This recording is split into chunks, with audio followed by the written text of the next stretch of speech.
Andhra model of school education మనం రూపొందించుకుంటున్నాం. పిల్లలు కాదు పిడగలను తయారు చేసే బాధ్యత మీ లోకేష్ తీసుకుంటాడని ఈ సభాముఖంగా రాష్ట్ర వ్యాప్తంగా ఉన్న తల్లిదండ్రులందరికీ నేను హామీ ఇస్తున్నా. కేజీ నుంచి పీజీ వరకు కరికులం ని బలోపేతం చేస్తున్నాం. చదువుతో పాటు నైతిక విలువలు చాలా చాలా అవసరం. ఈరోజు నేను కొన్ని విషయాలు చెప్పాలనుకుంటున్నా. మనం మాట్లాడుతూ గాజులు తొడుక్కున్నావా అంటారు. లేదంటే ఇంట్లో ఎవరైనా ఏడుస్తుంటే అమ్మాయిలాగా ఏడవద్దు అంటారు. అది కరెక్ట్ కాదు.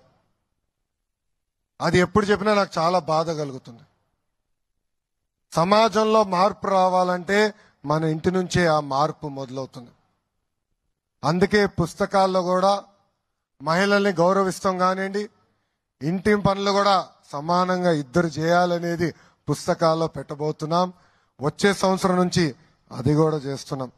ఇంతేకాకుండా ఆడ మగ సమానం అనేది పిల్లలకి పాఠశాలల్లోనే నేర్పిస్తామని ఈ సభాముఖంగా తల్లిదండ్రులందరికీ నేను హామీ ఇస్తున్నా. ఇప్పుడే గౌరవ ముఖ్యమంత్రి గారు చెప్పినట్లు పిల్లల్లో నైతిక విలువలు చాలా చాలా అవసరం. ఇది అనేక సార్లు గౌరవ ముఖ్యమంత్రి గారు నాకు చెప్తాం జరిగింది. ఇప్పుడే పెద్దలు చెప్పినట్లు నేను అమెరికాలో చదివా, స్టాన్ఫర్డ్ లో ఎంబీఏ చేశా. చాలా మంది అడిగారు, స్టాన్ఫర్డ్ లో మీరు ఎంబీఏ చేశారు, మీరు ఏం నేర్చుకున్నారని. వాళ్ళకి ఒకటే చెప్పా, పుస్తకాలన్నీ చదివాం, కేస్ స్టడీస్ చేసాం, అన్ని నేర్చుకున్నా. అది కాకుండా నాలో మార్పు తీసుకొచ్చిన ఒక ఘటన ఉంది. మొదటిసారి నేను ఎక్కడ పరీక్షలు రాయాల్సిన సమయంకి వెళ్తే ఉపాధ్యాయులు వచ్చి పేపర్లని టేబుల్ మీద పెట్టారు. క్వశ్చన్ పేపర్ టేబుల్ పైన పెట్టి మమ్మల్ని అందరినీ పక్క అంటే ఒకే కుర్చీ కాదు, ఒక కుర్చీలో కూర్చొని పక్క కుర్చీ ఖాళీ పెట్టి ఇంకొక కుర్చీలో కూర్చోండి అని చెప్పారు.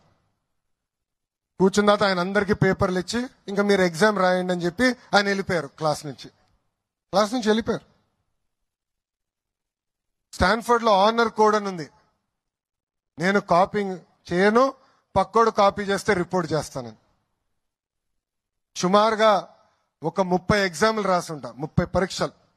ఎక్కడ ఒక్క టీచర్ కానీ ఇన్విజిలేటర్ లేరు. అందుకే అంటున్నా, సమాజంలో నైతిక విలువలు చాలా చాలా అవసరం.